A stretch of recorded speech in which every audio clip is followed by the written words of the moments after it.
Hello, welcome to another episode of Dialogue 340. And I'm with you today. My name is Chalana Brown, and I want to give greetings to our Pan-Caribbean and Antillean family and to our global diaspora. Welcome. Today we'll be talking about preserving Virgin Islands heritage, sort of the right way, and between resistance in it, youth preservation, gatekeeping, and how do we see our archives looking in these 21st century spaces that we are living in. But before we talk about it and I introduce some of my guests, I do want to talk about the fragmentation and just give people a little bit of context about Virgin Islands archives. After our emancipation in 1848, and subsequently in 1917 when we were transferred to the United States, large amounts of our archives were moved to Denmark. And then again, in the 1930s, after a naval rule, there was a large amount that was taken as well, and that has been transferred to the National Archives. And as we see today, most recently, some of those physical archives, not all have been digitized, have once again been moved and even more inaccessible for actual physical interaction with.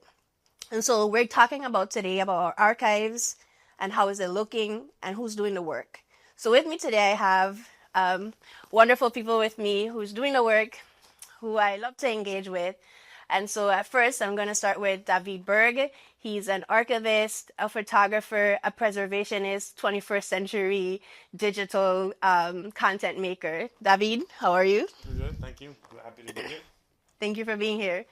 I have Miss Sayeeda Carter, who is activating young persons in preservation, in collecting oral histories, also for them to know that they have strength in their oral histories as young people in our school systems, and her own work with having been product of activists here in the Virgin Islands. Miss Sayeeda Carter. Thank you for having me, Chalana. It's always a pleasure.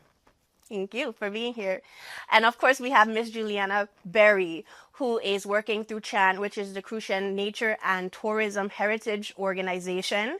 And they are totally activating their space to help the community activate their own voices. Thank you for being here. How are you? Thank you. I'm doing very well.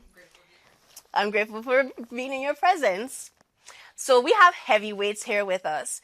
And so it's also a different sort of engagement that we're doing, because I would say like we aren't like the PhDs in like preservation and so forth, but the work is being done.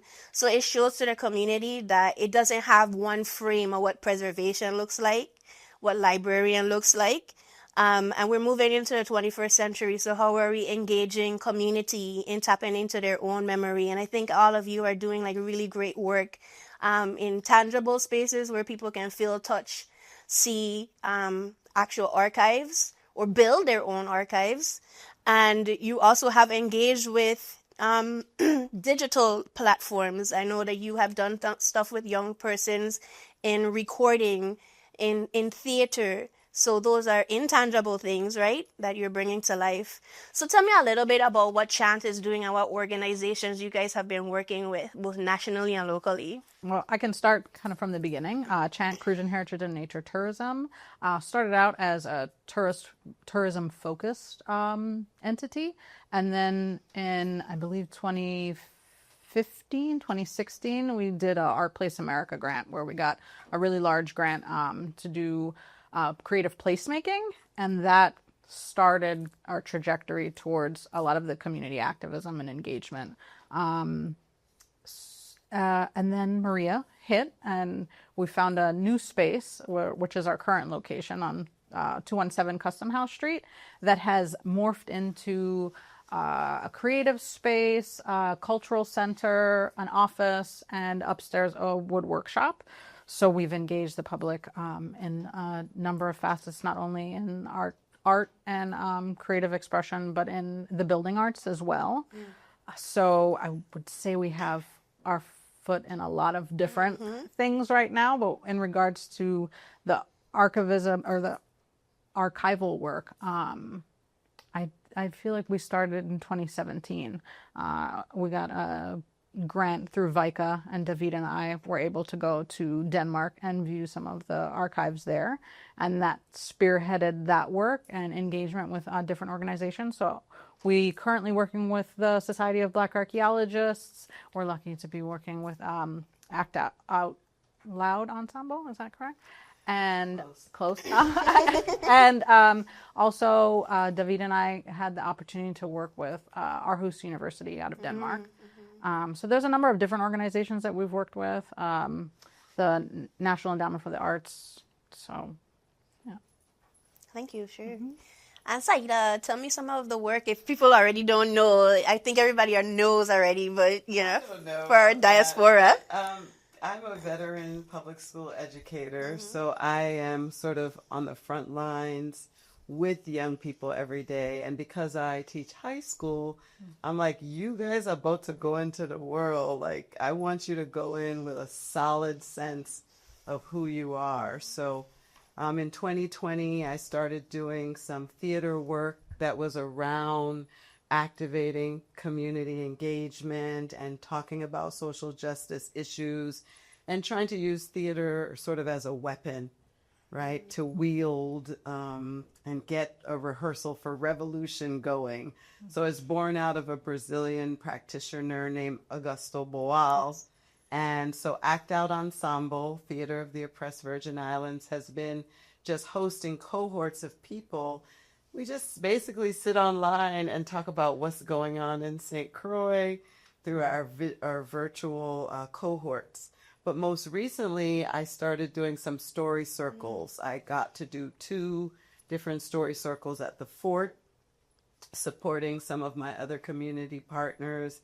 And then most recently got pulled into the same work with the Society of Black Archaeologists to now start talking about, well, why do this? Like, what is this about? Like, how I come back to all the time, how it strengthens an individual to know who they are and from whence they came. I was raised by an activist, historian, so I take that as regular. But I realize now as I age that that was actually a gift and that everybody does not necessarily have that reinforcement that of their value, of their importance as a person of color in this very difficult, fragmented world. So it's just great to engage people in talking about how they see history, how they see preservation, how they see culture. It's fun. Yeah, thank you. Thank you for your work. Yeah. David? Yes. I've always admire how you try to make our community aware on social media. Like, you're definitely not gatekeeping. So every time you learn something, if people want to be engaged, if they want to know, you give them the opportunity to tell me about some of your work. Well, I got introduced to the Danish photo archives in 2017 and became, I would say the word, obsessed, and started researching them. I did an internship at the Royal Library in Denmark where I got to learn about the archives, how they organize them, and particularly the metadata. And once I did that, I started getting to learn how, through the metadata, our images are still colonizing us throughout our history. So I started doing work with them to help correct the metadata. And then, I have to mention, Juliana and Chant were very much involved in that process too, and that kind of work. And it just continued to the idea of maybe trying to find other archives of the Virgin Islands that are not in Denmark. And recently we have found some in New York, Connecticut, California. And so, yes. So I guess my main work is trying to bring photographs back home, either through digital or physical means of St. Croix, and particularly taken by non-European photographers. I guess that's a good segue, because my next topic would be silence as resistance. Like, who holds the keys? And you just talked about our archives being very fragmented, finding it in very different spaces on the continental U.S. And of course, we know that Denmark has other spaces as well in different institutions. So, like, what do we do about, like, access and power? What have you come against or worked with in these spaces, both nationally, locally, internationally? Well, Well, my process started, or at least my work started originally in Denmark. So that's like one of the first archives I worked with in the Royal Library in Denmark. Credit to them, they actually have scanned all the images or majority of the images and put them online and people could download them for free. There is other archives in Denmark that have not done that, and you kind of can access them, but they are a little bit more difficult. But the Royal Library and the National Museum have scanned their images and they're online. There is still some kind of gatekeeping there because one of the reasons I help wanting to correct the metadata is because let's say you're someone from St. Croix and you use their search engine. One of the first things or easier example, like there was 4 different ways to spell Frederickset in the original scan. So if you typed Frederickset in the original way that you wanted, that was not all the images of Frederickset. So in that self, there was still a way that you were not getting access to everything. So that's why also the metadata is particularly important. The other archives we have found have been very open into like the ones in New York or Schomburg. A lot of them are partner organizations, so there is sometimes some like I won't say monetization, but there is sometimes money being exchanged to get access to the images or at least the full res images. I'm trying to think. What about private collections? Yeah, well, private collections also, there is tons of private collections here on St. Croix, and they're a little bit more serious trying to get access to them. None of them are scanned and stuff. Usually when I get access to them is that someone reached out to me saying they want to scan them or have me look at them. But I have a feeling there's a lot more that we know. And there is some archives on St. Croix, but I honestly have not had the luck to access them as much as other places in the past have been able to. In saying that, I feel like I just, reread Miss Janet Bastian's book, Owning Memory, and it's sort of like a double-edged sword. So in one way, it's sort of, in a one way, it's hard for me to say it because it's like a contradiction, but in one way, it's sort of good that Denmark sort of went with some of those records because would the United States have carried on those records for us, or like they had noted, they didn't too much care or even sort of like babysat them when they were going through their records. They just let them have free access when there was the 1917 transfer. And so although it is in a colonial structure and it has some sort of inaccessibility, it was good that it sort of went somewhere it could be held on to. The double-edged sword now is that, once again, we just talked about metadata and learning our history through somebody else's eyes. Not being able to reimagine or reinterpret it fully, because the information is given to us, and at this end we can. But how is it exposed to the rest of the world and the Caribbean in those voices? And again, when we talked about in 1934, which Ms. Bastian talks about, National Archives came and they took another set of records. Do we know the fullness of those records? Have we ever been in conversations or actually been in physical breach to those records to see who interpreted what should be scanned, what should be made available digitally, like who gets to make those sort of decisions? And those are the kind of like nuances we don't have like the answers to, right? Like, are we fully engaged with these organizations about how our history looks like, or the history that we don't know?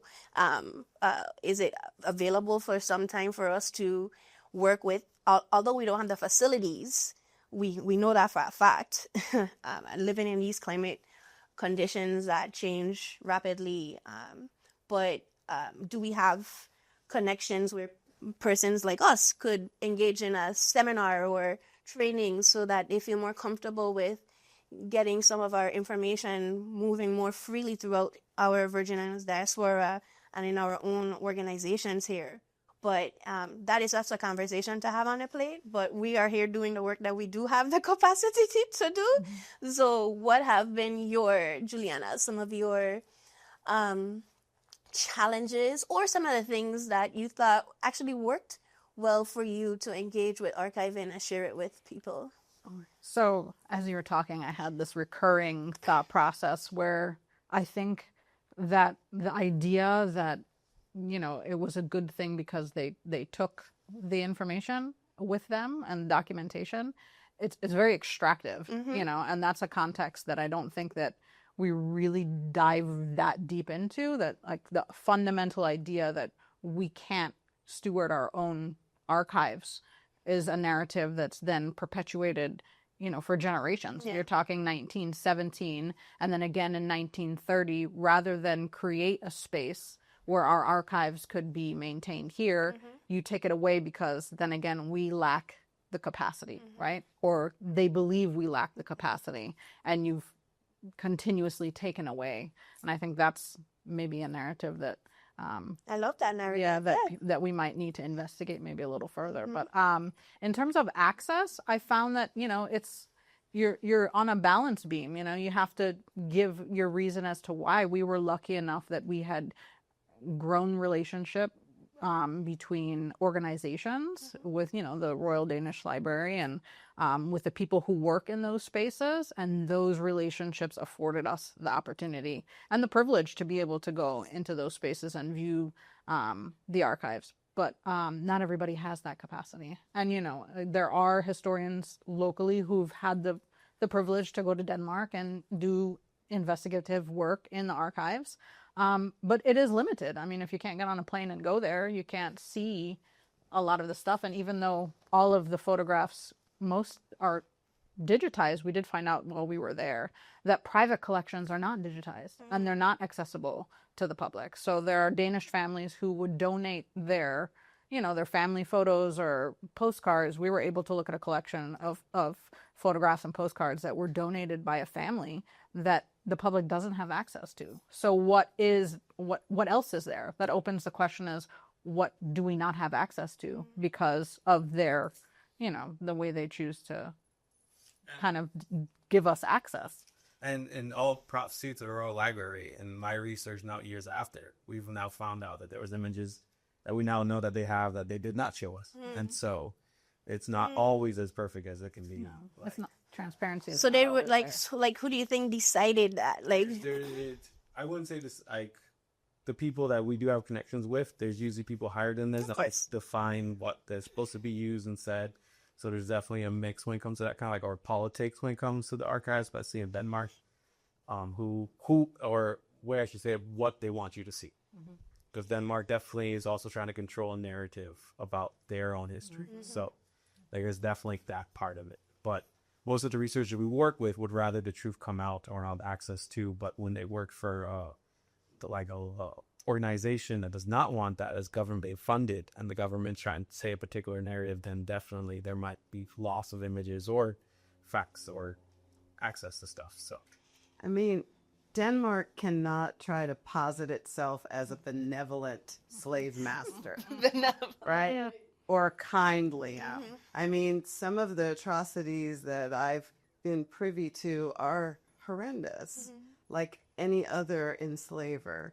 So you want to create this narrative of this society that some of these archives are going to run counter to.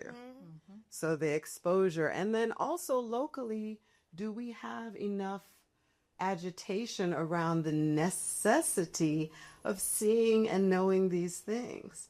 And when you see and know this, who it creates you to become, someone who is not maybe easily pliable or willing to toe the line today. Yeah. Like if you know the strength and courage of your ancestors, their resistance, their rebellion, then you're going to be a little bit different person, today. right? So I think it's very strategic. And then, if we don't value this historical look at our past, then, of course, they're like, yeah, we got this. We're keeping this over here. Those who have the privilege and the ability to check it out, okay, we might let you see this much of it, but I don't know. It's like a can of worms. And then, like, the archives, because there will be the argument that we lend towards Denmark too much, and that we need to engage more about, like, our African history. But even in knowing, like, I know there's been research and there's also data in the Danish archives that illustrated where people were from, which specific tribes were from. So without those records, it kind of like fragmented. So we know that, we're from the Bight of Benin, and so but like what tribes. So I think we often flatten ourselves a lot, like we are like of the African diaspora, but like are we Iwi? Like are we, how many persons are Igbo? Like, so those are the things that those records have for us that we would love to like explore too. So it's further than just our colonial continuation of that narrative, but it's more like, can we get these records so we can further research or dive deep into our African identities prior to the But Atlantic there's not a lot of people that want to do that. We cannot forget about anti-Africanness. Like that is what runs the route. You're finding that? Are you finding that in your conversations? I hear so many Virgin Islanders wanting to big up their fact that they're like of Danish ancestry. That has always been like the weirdest thing to me. Like, I'm not saying deny your dimensional heritage, but because of the way anti-Africanism and anti-Blackness has served empire, we don't want to know about our connections to a continent. Yeah. I don't know. Well, I would like to even transition the conversation because there is that other part where we make our identity, right? And I think that as people who are considered Creole or Creole architecture, and let me define the word Creole, right? It's both African and European identity and heritage being blended together. So although somebody would say this is Danish architecture of our spaces here, like it is a good argument to say it's Danish Creole or it is African Creole. I think I want to also push those kinds of terminologies around because there's African people who made these tongues, right? So they may have been given like some sort of schematic plan by the Danish government and overseers and so forth, but it was definitely the ingenuity of what they came from Africa with those skills already and using the ecology around them, because those schematics could never be built out the way it was built out in Denmark. Our architecture looks totally different, right? Yeah. So it is a Creole sort of architecture. But in saying that, let's talk about like how we fill in the gaps with our own oral histories. So there's parts where I really loved when you did that emancipation project with your students. And we never knew what Anna Haggard really said, right? But like your students were able to make like dialogue of what they think she might say. Like to me, those are rich. I think historical fiction has always been really fun for me because we don't have the exact full picture of history. So I thought like, okay, you guys research, pretend you're alive during that time and create a monologue. Right. And that was a lot of fun for them because putting yourself in a different time, space continuum, it messes with your mind and it makes you think, okay, so a lot of the students who did really well with the project, they actually named names of actual spaces and places that they found in their research. But they said, it's hard. It's hard to find things as a high school student who, I'm a drama teacher. Like, I'm not the person who was able to put them in touch with all of the ultimate resources. But it also gave them like a sense that we need to think about ourselves in the past. We need to Sankofa it. Sankofa. We also need to think about like what is the blueprint that we want to create for also the future. Futurism is very important. Like, I think like if you think about what's happening on the world stage right now, the erasure conversation of what That's heavy. I mean, like heavy conversations. They don't want you to know who you are and from whence you came, because it's what allows empire to stay running the route. That's what keeps the capitalist wheel going. I mean, The further you're disconnected from yourself and your identity, the better a consumer the more you are. consume, the better consumer you'll be. Oh, yeah. The less you'll question, and we can create this like Handmaid's Tale. I had a friend, I went to something most recently, and I had a friend in education, and he was telling me, have you been to Africa lately? And I said, no, I never been. And he was like, it's not that hard to get to anymore.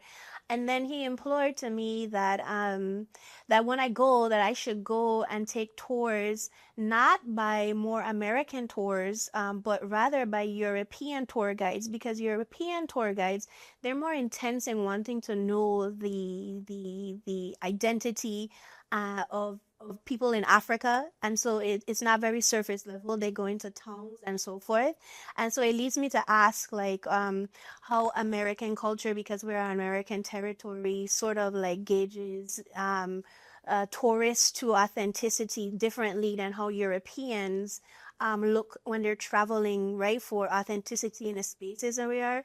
So what has Chant experienced when you do get tourists from Denmark? What do they only want to know about what Danish people did in the United States Virgin Islands, or are they interested in learning like a different sort of knowledge base that they were indoctrinated to in their own country? That's such a loaded question. So Oh, Lord. I have to answer this honestly, right? So I just started taking over part of the tour guide operations, and I've intentionally not participated for as long as possible, because I feel like there's a dynamic that happens when you're, engaging in that type of interaction with tourists. And, we provide a very authentic historical base, tour program. And not a lot of people, I don't want to say not a lot of people, it does not, I feel like, go well with some of especially with the Danish tourists, because they are most of them are under the impression that they were not the bad guys. Okay. So who was the bad guy? Not them. It's a very difficult dynamic, because I feel like Denmark has kind of closed the book. Oh, well, we're not teaching that anymore. It's in the past, and we'll forget about it. And so a lot of these young people, even the middle to older generation, their disconnect with our history and their involvement in slavery is very limited. And so I feel like we do get the Danish tourists that want to know, the full depth of it, Okay. and walk away like happy to have been engaged, in that honest conversation. But we also get some that are very upset, that respond very negatively because they don't want that narrative and they don't want to be part of that. They don't like how, because they're very prideful. I feel like Denmark is, that Danish, you're Danish, like regardless of where your people came from. If you're a Danish citizen, like being a Dane is very important. It's an interesting cultural dynamic. I thought it was really, really odd, because your mother, who is the founder and executive director of Chant, there was wonderful interviews that occurred with her for a show about slavery here in the Virgin Islands. And Olasi Davis, God bless his soul, and thank you that our maroon area is now sanctified as a sanctuary. Hallelujah. But I found it to be very inaccessible and afterthought that they would make something about the Virgin Islands and about this really strong part that we haven't even totally reconciled with, and not make it accessible for us, or not even engage with our community, other than just to extract the information, right, from people who lived here, who have that sort of oral history about it. But there was subtitled, there was no English subtitles. They know we're an English-speaking space. There wasn't any engagement like Q&As here in the Virgin Islands, and I think most people went without even knowing that program, which really rocked the nation of Denmark in these really strong conversations, that people in the Virgin Islands had no idea. And we were open to have real dialogue on social media, because people were being very truthful. Even Danish people were being very truthful about them saying that they were in serfdom. That's why they don't feel like they should be giving any sort of reparations, because they weren't the ones who really benefited. Now that could be, argued. But at least they were open to like have conversations. And I think there was only a small amount of people who were able to engage with it, because for the most part, the Virgin Islands didn't even know the show was airing. It is still available, but that conversation that when it was first airing it's not available to us anymore to have, right? So like, well, how did you feel about that? Because I know you engaged with the production crew. I find that it's just that is their narrative. It's the narrative that they've again and again shown consistency with maintaining. That like we are an afterthought, and that when they have something that they want, they come, they take, and they go. Like it maybe not all, but I feel like whether St. Croix has this like romanticized ideology that they want to play into in research, and they'll come here, and and a lot of it is funded, so their government will fund it. They'll come, they'll do what they want, and then they go back. And it's not about long-term relationship with with people on the island or within the community. It's about a very specific program. And so I don't think, gosh, that's, I don't want to say something. It's hard to admit complicity in a whole system that enriched your country and impoverished ours. Yeah. But they don't even want to have that conversation. Our opinion is not needed. No. Narrative. And that's something that I learned living in Denmark or going back and forth with the trips. And not even like, as simple as a text in the museums. Like that, like I showed her some of them. Like that's simple enough to show you. We talk about input for a TV show. When you're speaking about factual things that happen on a plantation, and you just straight out lie. So you could fit a narrative. Everyone was happy on the plantation. And this is at a museum. Like, They only revolted because it was hot and rum. And he didn't rub it. Wow, well, that's why. Well, yes. Yeah, it's disgusting. And when I saw that, I was standing next to children, Danish children that were reading that, going, "Oh yeah, that's history." Like, so there is definitely narratives that we are not needed in that sense of the story. Like, how do we also play into that as Virgin Islanders? Because here we are in 2017 celebrating being exchanged from one cultural, like colonialist structure to another. Like, do we think this is cute or funny or Glad you asked we that. can't make other people see us, but we should at least want to see us and make demands to be seen. So good. That's so good. You were saying, David? well, in 2017, I got to showcase artwork because of, and I don't like. It's funny. People ask me about the centennial events. I don't like the word to use celebration. Observance. We are Observance, yeah. technology. And the images I sent over, and when I went, like, I remember there was conversations when people were involved, and some of the, like, on the Danish side, they're like, because my images were speaking about the Middle Passage and about the woman I didn't make it, and they're like, maybe you shouldn't use those particular images. Like, you have something like, we don't want to make them uncomfortable. Like, that was like, yeah. But then, so that's why I literally came from my own work to get shit there and everything, just for this reason. I'm like, no, we should be having these conversations, and in Denmark, or not in Denmark, but with the Danes. Really, uncomfortability becomes that healing. Yeah. Nobody wants to heal from this. But I think they want to not perpetuate that narrative, but I think that they don't want to be uncomfortable. And I think that their politics plays a huge role in all aspects of, the library. Like, we've worked with people who have pretty much been shunned out of the community entirely, like that don't live in the country anymore. Yes. Because of things that have happened. And if you're a little too political and you're leaning a little too far in one way. Katrine. Yeah. Because I'm also upset. Katrina, I want to make sure it's hard for me to roll off my tongue. Dirk-Nick, right? Dirk-Nick Bloomfield. So I think I'm really sad about it because, so what she did, or what the event that occurred, is that, we have that new rhetoric that, we're looking at Denmark, but there's also persons that see the injustice that happened.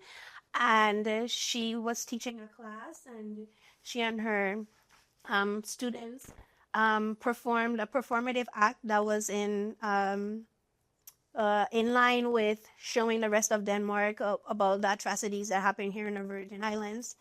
And she took a large risk for her family. She had to move to a war-torn country because she was bullied out of her own country. And I think, at some point, I thought that we should have joined our local media with, giving her coverage, right? Because we're also not just trying to make people villains at times, but we also are working to make people aware. And I think that was an appropriate time for us to see to be able to say that somebody did something, an act upon which brought our story to the world stage. It was on a world stage. It was being covered by many large international media, and I had sent it to our local media, to every one of our local medias. Everyone. People who I thought were even like very progressive in those stories, and none of them, nobody picked it up. And like, it takes acts for larger conversations to be had, and we keep missing the mark a lot on these things that are happening. So it's like the same thing where we could put blame on, Denmark and not having access and fragmentation. I think you just said it right. It's our responsibility too to show that we're serious about our history and our culture. So here we had our own Denmark John Brown. Right. Speaking truth to power. And she's on, but after that, but Katrina also just acknowledged all this stuff. First time, or my second time in Denmark, she invited First Down artists, and Oceana was on this trip, and others too. I was one of the many, or was very lucky to be one of the First Down artists, got to go there. She brought artists with Ghana. Mm-hmm. As So she, and the conversation there, and that project has grown too. And then they went to Greenland. And so then they did, what was it, last year? Yes. Yeah, they were here for Christmas. And still the media did not cover that. So she also did amazing work where she's also break out the normal stuff as we're just going to speak about this and that, and just include a couple of voices. She tried to include all the voices of the different colonies or people affected by Danish colonialism. And so just acknowledge that fact that these, and then also she was doing that, then the event happened, and then continued to do the work even when she was exiled from Denmark. And only recently, also I'm going to get how far it went, only recently the charges got dropped. Right. Because they were going to try her for treason. Yeah. Treason. So she was going to be taken away from her children, her husband. In a time where truth becomes treason. Right. Right. Yeah, I mean, but that's erasure at its base level. Disconnecting us from, truth, history, and then how that implicates our reality, I think is just one of the steps in that, in that disconnection. And so how do you, when I talk, to take it back, like when you talk about the information not being shared or not being taught in the Danish community, that's by intention. Like the last thing they want to tell their, generations of kids is, hey, the reason that you have free education and free healthcare, and all of this wealth, and your infrastructure, was built on the backs of 200 years of exploiting these people. Right. And then here's that weight that you have to carry. So why do they want to, they don't want to carry that weight. So if we don't, it only becomes a weight if you're not willing to repair it. Because, well, I mean, if you just ignore it, you don't have to carry it at all. If it's not taught, then it's not even in your purview, then you don't have to deal with any of that. And so you have a generation of young people who have no concept of, of what because it's a privilege, you are privileged because of this line. And if you can't look back and see that, then, all you see is the forward movement. How do we get students not to first notice extractivism, what it looks like, and that it's still occurring? Like, what are the tools? Well, first of all, I think a lot of young people today, especially because of the way social media and their inability to change their algorithms towards something more intelligent and interesting and generative for their own self-being, they believe in the magical whiteness. And they have this assumption that white people are just more capable, better equipped to live a quality life. And first you have to tell them, first of all, it's by design. Even in their own communities, when you have the Katrinas who are speaking out against this, they get shut down. The narrative is controlled. And you have to look for that loophole in your own self-education, because you're not going to be getting this from your garden variety educator. So your self-education has to sort of go above and beyond the education that is being provided for you, which is very basic and is meant to serve empire. You have to have workers. Yeah. Let's talk about it then. Let's talk about the fight back. So I know that there's an initiative going on right now because we have librarian sort of projects occurring right now, and that you guys are very much engaged in that. Can you talk about that librarian project? Well, first of all, there's a very dynamic young woman who's been coming to St. Croix for more than 10 years, and she's an archaeologist. So she spent her career and her education preparing to take a deep dive, and she did work around Little Princess doing digs there, but has now fast forwarded to doing stuff around archiving and librarying, and making it known that library is the place that you make it. You make library, right? Because library, a lot of people were arguing when Act Out Ensemble started this like kind of silly social media thing about I just made a delicious quinoa salad. Oh, and by the way, there are no libraries on St. right? There are no library. Like Epic.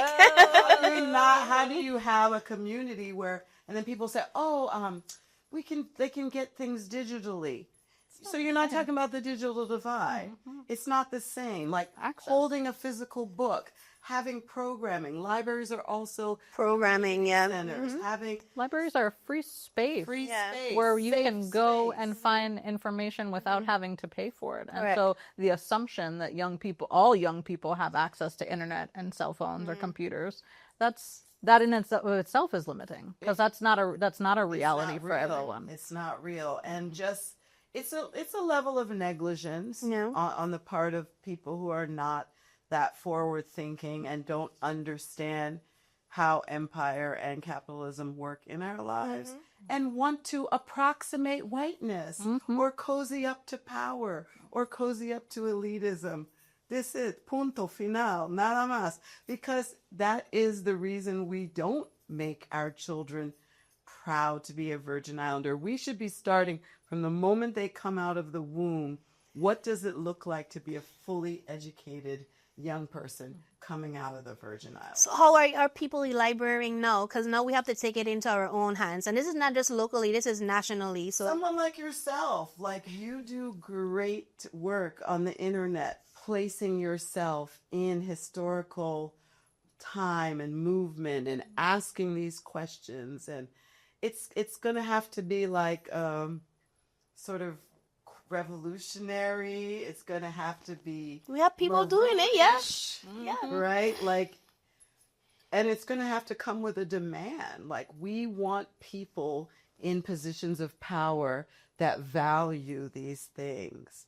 We don't just want, hire your good friend or do this or that. We want people who know the work, who have done exhaustive Yeah. looking at their Archive, self yeah. and preparing their self educationally to create space for this. So let's talk about the program more. So what are we helping we're our community with? Bringing young people in to take their own photography, which is very exciting. Some of our schools are on plantations. Yes, there Are we is. having that discussion? I don't think that we engage in like those how conversations haunting yet. is that? Yeah. Like, what blood, sweat, and tears was here For you to experience, for you like, to experience this free education. And I think right now education is tanking a lot all over the world. All over the world, yeah, Not right, just locally. but especially all over the United States, right? Like, we have a different relationship to it. So I think getting young people out, telling them, like, you are also a content creator. You also get a You have say the right in to this. use your oral history, like- your own, idea of self. I think it's so many beautiful things that can be done that are small hacks. Yeah. So it's funny. I don't know. I tried to look up quick. That's what I was trying. But I have a project for you.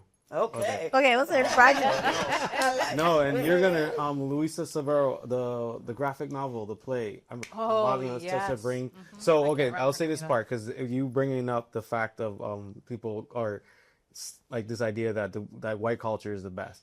One thing that's very sad to me about the archives, the fact that we don't have as access to, we have Virgin Islands heroes in the archives that we don't know about. Because we don't have access. And it's not just Danish, too. A lot of the ones I'm going to bring up are actually in Germany in the Moravian church records. And so we actually have heroes from the 1700s that like, for example, I'm having a brain fart. The name, like, I'll share it later, and I'll post it on Facebook if people want to follow up with it and if they watch the podcast. But there was a lady that was taken from Africa to St. Thomas when she was enslaved, learned multiple languages, okay, was able to basically become free without being free, played the game in terms of this, and she actually wrote multiple letters to the Queen of Denmark. And by her son wrote the letters. Her son ended up becoming free, had an affair with a white woman, had a child, survived. It's just, I'm just doing like... It's a whole drama series. And so, hear this part. There's a group, I forgot what country, but they've literally turned her story into a graphic novel. Is it Ghana? I think it's Ghana. But the graphic novel's in French. And then they turn that graphic novel into a play. Wow. Okay. See? And so they celebrate. Exactly. They celebrate her. And this is like this play goes on still to this day. And we don't know about her here in St. Croix, the Virgin Islands. And there's also many other people or examples of her. And the only reason we know of her is because a researcher found one of the letters written by her son to the Queen in the Marillion records. And from there, she's like, wait, because it was, and I don't, again, this is where me speaking off about having my research is bad. I don't remember, but there was like a language written that it was the first time that they found that in that kind of text. Wow. Her original African native language. And they were like, wait, what? And I guess they were together. It was like in Danish and that. And she was like, I'm covering all bases. And she speaks about, in the letter, like how we should focus on the treatment of the slaves. Like, it's insane, the story. And then and they had other examples of people like this that became freed without being freed or able to work the system. This also gives to her son. Her son ended up traveling the world. And then he ended up coming back to St. Thomas, where he has a grave in St. Thomas, but we don't know about it. Wow. I mean, children, when I was a teacher at Arthur Richards, children were living in Harrigan projects, and they didn't know who Mr. Harrigan was, right? Mr. Harrigan was, right? So they're even closer historical things. Yeah. How do we pump that up and promote it? I know there's been a lot of conversations recently with new VI civics, but I don't know how much of it is civics, how much of it is history, but how essential are those into developing pride and ownership of who you are and sovereignty as a person. I love it. So at this time we have 5 more minutes. So I'm going to be asking you to wrap up your last thoughts, and then you can expand on that for your last thoughts as well. You want to go, Juliana? Oh, that's a heavy one. I think that, thank you guys. This conversation has been amazing. I'm going to pass it to you because I'm not ready yet, I feel like. I mean, I'm only ready because I moderated. Ready. I mean, for me, it's like, what about the children? Everything always comes back to the children. Like, you're going to be so much more empowered if you understand yourself as like the descendant of architects of community, as opposed to servants of empire. There's a very different understanding of oneself. Slave and enslaved. Yeah. Slave versus enslaved. And the fact that rebellion, even on the smallest levels, throw away a pickaxe, rebellion was always happening. It wasn't just a kotai, a chopsteet. Some type of rebellion was always occurring. It was not like the ones that we know about and have historical records for, but that nobody wants to be enslaved, unless you get convinced into the narrative that you are lesser. And not having access to our archives, not promoting, my friend who's an African-centered person in the States, he was like, oh, wait, Edward Wilmot Blyden is from your place, and y'all aren't making a big thing about a big ceremony. We should be having big ceremonies. He's horrified. He was like, Sayeeda, we need to get on that. Yeah. And I'm like, okay. Well, we celebrate him in the month of August, so we're celebrating him right now, along with Melvin Evans. Not knowing these things, but then being able to call the names of let's say Ronald Reagan. David? Well, again, also thank you. Amazing conversation. It always pushes me to go home and do this more. I just want to say something off top of free, because I also get this question a lot. I don't have a PhD in this. I just went to Denmark as a photographer and artist, saw my archival images, and this became dedicated to it. But like all the research I'm doing, all the stuff I do is just me with a tablet or my computer searching. And then when it comes to going to the physical archives, Juliana's usually, I'm on the phone with her when I was at the Connecticut one. I just go and ask. Yeah. I don't, and like, sometimes I have a representative, I'm have chatting back at me or something like that, and thank God for that. But it's just me going and ask. So I just want to say that to empower other people that this research that I'm doing or this work that I'm doing, I'm not special or anything like that. It's just that I am dedicated to it. And so there's that, like, I put a lot of time, effort, but anyone... You don't need degrees. Anyone can be doing this kind of work and conversations. And the more that, as I was talking about, the more people that get to see this stuff, the more we might notice things that others haven't. Maybe so. I would like to leave with carrying people with me. I love to carry people like Westgill because they're engaging in digital identity making and futurism. I like to think kicking it with Kyra from the BVI, who is just making a sensational leverage of using digital media to engage persons in her age and culture and heritage in who they would like to be more.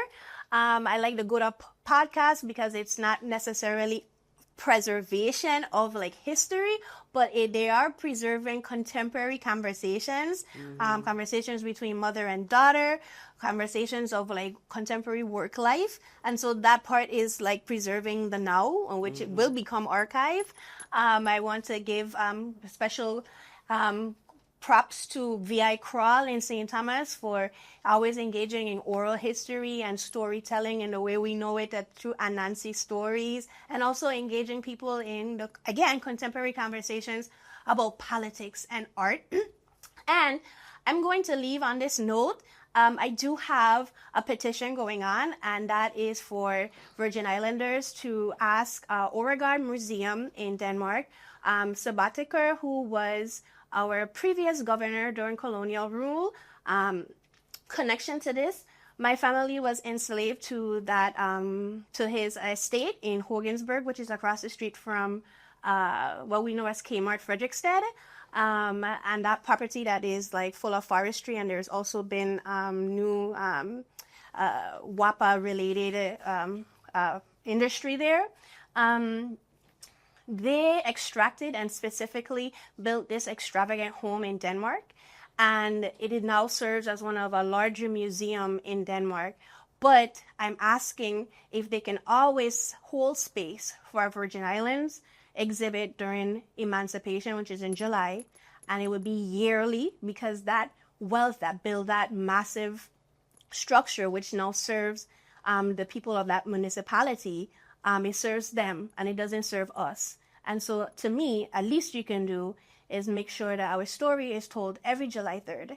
And so if you would like to be part of the activation of this site, please scan the code, or you can use the link in this conversation to be a part of the petition.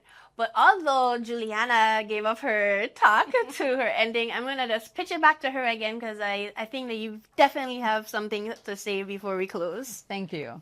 I wanted to go back on the extractive. You know, we talk about extraction, but extraction means that there's value. And so if they're taking from us, that means that we have value. And so I think part of our decolonizing should be pulling back that value. So even if they have that physical documentation, I think that we have to remember that our value lies here within us and within our, history and memory and identity. And so, we can start doing that work. It's a long healing process, but we talk about the fight and, the resistance. I think part of that fighting is taking a calm and a breath and like doing that healing work, not only with the young people, but also I think with that intergenerational conversation. So good. So good. Yeah. Thank you.